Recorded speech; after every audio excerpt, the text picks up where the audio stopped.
Assalamualaikum warahmatullahi wabarakatuh.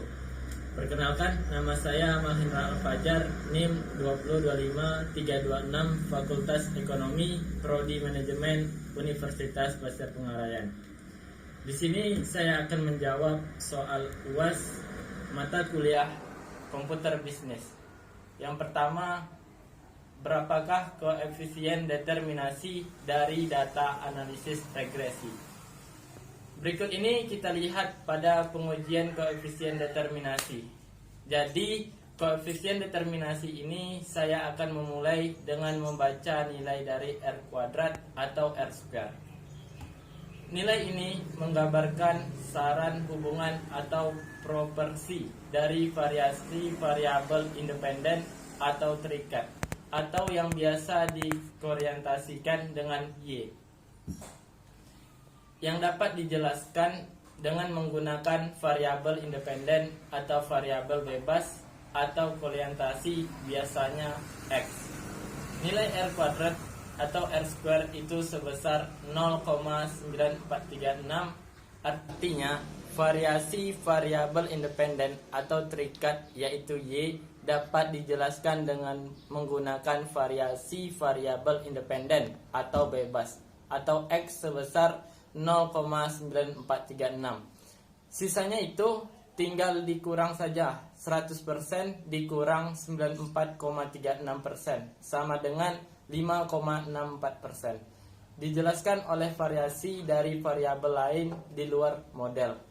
Nah, syaratnya dari variabel lain di luar model, syaratnya untuk R kuadrat ini harus di atas 50% dan tidak boleh di atas 98%, karena bisa mengakibatkan adanya spurious regression atau regresi lancu. Atau untuk beberapa pengujian boleh menggunakan nilai di bawah 50%. Pengujian seperti data primer, pengujian data kisaran primer. Di pengujian ini kisaran di pengujian ini sampai antara 0 dan angkanya selalu positif. Dan angkanya selalu jadi positif. Di sini tidak boleh ada angka yang negatif, ada angka yang negatif. Jika kriterianya atau jika nilai R kuadrat semakin mendekati 1, semakin mendekati model regresi semakin banyak, model regresi semakin banyak. Kemudian dan di bawahnya di bawahnya ada nilai ini merupakan merupakan koefisien dari R kuadrat atau dari R kuadrat atau R pada yang mengacu pada jumlah variabel independen, atau variabel bebas. Bedanya untuk kalau ajut itu nilainya lebih kecil dari R square kuadrat untuk nilai 0,9436, sedangkan 0,925 nilainya lebih kecil dari untuk meningkatkan nilai ajustan maka harus ada variabel independen atau variabel bebas untuk yang mana ini juga bisa berfungsi sama seperti R kuadrat atau R square bisa dipergunakan untuk memilih atau kecocokan model regresi. Kriterianya sama dengan R kuadrat. Nilai semakin mendekati maka semakin baik. Nah, untuk nilai ajusted 0,9275 atau sekitar 92,75%. Variasi dari variabel atau terikat yaitu Y dapat dijelaskan oleh variasi variabel atau bebas. Sisanya sebesar 100 dikurang 92,72 sama dengan 7,25. Selanjutnya di sini saya akan membaca hasil nilai dari ujian parsial. Saya akan mulai dari harga pendapatan dan nilai interceptnya. di bagian koefisien. Nah, pendapatan untuk nilai konstanta di bagian koefisien sebesar 607. Untuk nilai konstanta nilai ini di bagian disebut juga nilai konstanta atau intercept, yang mana nilai nilainya disebut juga nilai 0,53 yang dapat diartikan yang mana nilainya besarnya dari harga pendapatan yang dapat diartikan atau nilai besarnya dari harga pendapatan yang sebesar 60 atau nilai 0,53 sama. Kemudian untuk harga nilai 607,53. Kemudian untuk harga nilai koefisiennya sebesar min 13,31. Kemudian untuk harga nilai ini digunakan sebesar min 13,31. Dari variabel nilai ini digunakan untuk mengukur kontribusi dapat dari variabel bebas ke variabel terikat. Jika mengalami kenaikan satu satuan, maka akan menurunkan independen sebesar 13,31. Untuk minusnya itu tidak disertakan. Interpretasinya menurun jika positif. Interpretasinya meningkat. Baik, kita masuk ke pertanyaan selanjutnya, yaitu menjelaskan standar error pada regresi. Standar error atau kesalahan baku pendugaan suatu ukuran yang mengukur ketidakurutan pencaran atau persebaran nilai-nilai pengamatan atau Y terhadap garis regresinya. Untuk dapat kita pahami, saya akan menjelaskan standar error dari data di samping. Nah, nilai standar error C atau konstanta atau intercept sebesar 274,67. Semakin besar estimasi dalam model regresi, maka semakin baik digunakan.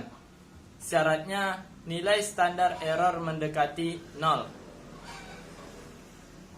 Untuk nilai 1, standar error pada konstantanya itu 2, jadi tidak mendekati 0. Tapi yang kita lihat bukan dari nilai konstantanya, tetapi nilai variabelnya. Untuk variabel harga, nilai standar errornya sebesar 459. Untuk pendapatan, nilai standar errornya sebesar 0,09, yang mana nilai pendapatan mendekati 0, sehingga semakin besar estimasi dalam regresi tersebut. Selanjutnya pertanyaan yang ketiga. Berdasarkan data yang terlampir, berapakah persentase pengaruh variabel X terhadap Y? Baiklah, untuk mencari persentase pengaruh variabel X terhadap Y dapat dilakukan dengan cara uji kolerasi Pearson. Uji kolerasi merupakan salah satu metode statistik yang biasa digunakan untuk mempelajari hubungan antara dua variabel.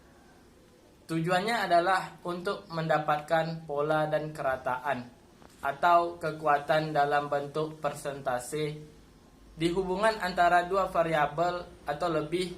Langkah pertama yaitu membandingkan nilai dengan membandingkan nilai signifikan dengan probabilitas. Lihat di kolom sig yang saya beri tanda panah, yakni 0,00, untuk membandingkan nilai signifikan dan probabilitas 0,03. Jika nilai sig besar dari 0,03, maka hipotesis 0 diterima, artinya tidak ada pengaruh yang signifikan. Jika nilai sig kecil dari 0,03, maka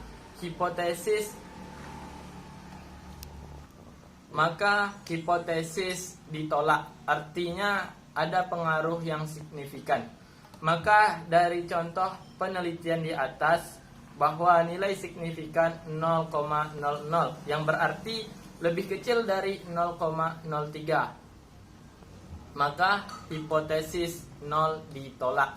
Artinya dikarenakan nilai signifikan atau sig lebih kecil dari 0,03, berarti harga X berpengaruh signifikan terhadap Y.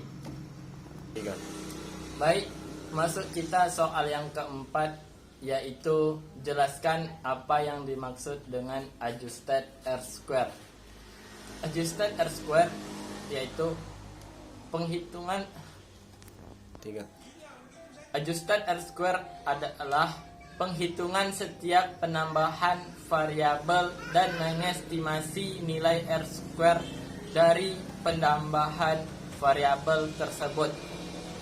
Apabila penambahan pola baru tersebut ternyata memperbaiki model hasil regresi Apabila penambahan pola baru tersebut ternyata memperbaiki model hasil regresi lebih baik daripada estimasi, maka penambahan variabel tersebut akan meningkatkan nilai adjusted R-square. Namun, jika pola baru dari penambahan variabel tersebut menunjukkan hasil yang kurang dari estimasinya, maka adjusted R-square akan berkurang nilainya. Sehingga nilai adjusted R-square tidak selalu bertambah apabila dilakukan penambahan variabel. Suatu sifat penting R-square adalah nilainya merupakan fungsi yang tidak pernah menurun dari banyaknya variabel bebas yang ada dalam model. Oleh karenanya, untuk membandingkan dua R kuadrat dari dua model, orang harus memperhitungkan banyaknya variabel bebas yang ada dalam model. Ini dapat dilakukan dengan menggunakan adjusted R-square. Istilah penyesuaian berarti nilai R kuadrat sudah diselesaikan. Ini juga akan meningkat bersamaan meningkatnya jumlah variabel, tetapi peningkatannya relatif kecil. Seringkali juga disarankan jika variabel